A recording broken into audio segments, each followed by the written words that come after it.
People all over the planet are catching up, of course, with their loved ones over Christmas. So are the people orbiting above our heads as well, but maybe with little success. For one astronaut, British guy on the International Space Station, gave a British woman the surprise of her life by dialing the wrong number. Full story of that at rt.com, but that was a big bill. And what have we got here? Well, it's the first mass market hoverboard. Yeah, I'd like one of those myself going on sale, but apparently it only keeps you hovering there for about 6 minutes, and it's very, very expensive. Santa would say no. So Christmas Day festivities in full swing, yet some are having their enjoyment of the day spoiled by what they deem as political correctness gone mad. You hear it every year, don't you? RT's In the Now show took a closer look at what they were talking about.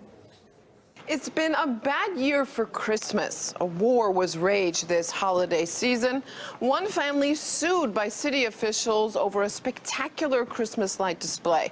The mayor in Florida wanted the show shut down. Some went further. School officials in New Hampshire banned the word Christmas from party flyers. The Christmas tree lighting was turned into just tree lighting ceremony. What festive fun. Even candy trees are becoming shapeless. Yummy, supposedly tree-shaped chocolates with no Christmas word in sight on the wrappers. Merry whatever. One American mall swapped Christmas decorations for a winter-themed glacier. And then, of course, there was the annual Starbucks Xmas Cup that never was. I asked for my coffee, they asked for my name, and I told them my name is Merry Christmas. So guess what? Starbucks, I tricked you into putting Merry Christmas on your cup.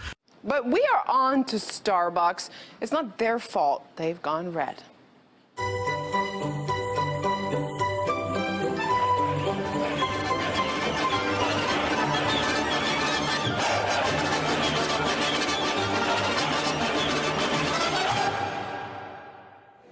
Also fed up with political correctness is one restaurant chain in Texas.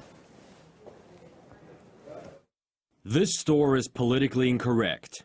We say, Merry Christmas, God bless America.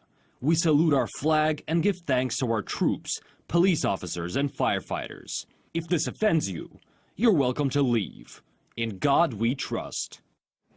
RT spoke to the owner of that chain, who explained to us what drove him to put up that notice. In one of my restaurants a couple weeks ago, one of my cashiers told a customer, just said Merry Christmas, and the customer got offended that she said Merry Christmas and not Happy Holidays, and that was sort of the straw that broke the camel's back in my mind. Being in business, you have to value all of your customers, but you know, there's a point where you just have to say enough is enough, and you have to take a stance in life, and that's what I did. And if it offends somebody, I don't mean to. To me, it is extremely absurd when people are worrying about something as trivial as that, when, you know, we have all kinds of economic problems, and this is the least of them, in my opinion. As Europe celebrates Christmas, not everyone's enjoying the holidays. Of course, for the thousands of refugees camped out in the French port town of Calais, there's little to get excited about for them. All they want for Christmas is to be allowed to enter the UK. Anastasia Churkina reports.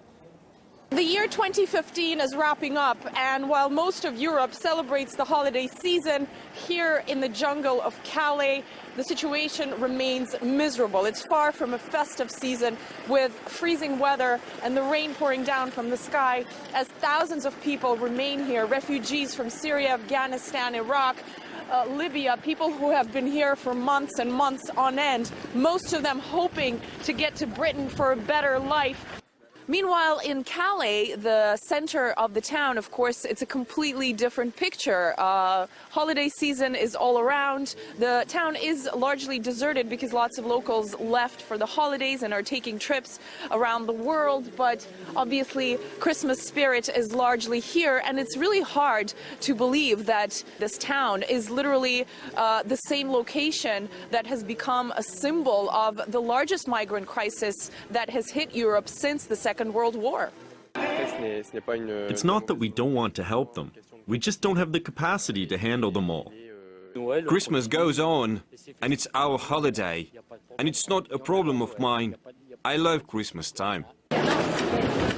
Well, Well, we have a couple of Christmas trees here, and behind this entrance here, there's a church that's been built. So we're going to get in here and see whether or not people are marking Christmas and what they think about sort of the year wrapping up and what their hopes are for the year ahead.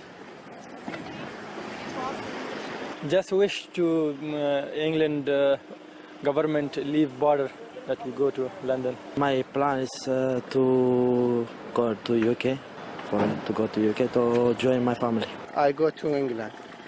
Biggest, I wish I go to England. Here, people are struggling to stay alive in the cold, to eat. There's lots of help around, of course, with lots of volunteers coming, but here seeing children and families and thousands of people fleeing conflict, fleeing home, searching for a better life, really is food for thought for the year ahead. Anastasia Churkina, RT, Calais, France. Tough place to be. Next, Crosstalk debating how 10 years of RT, we've been here a decade now, has changed the media landscape.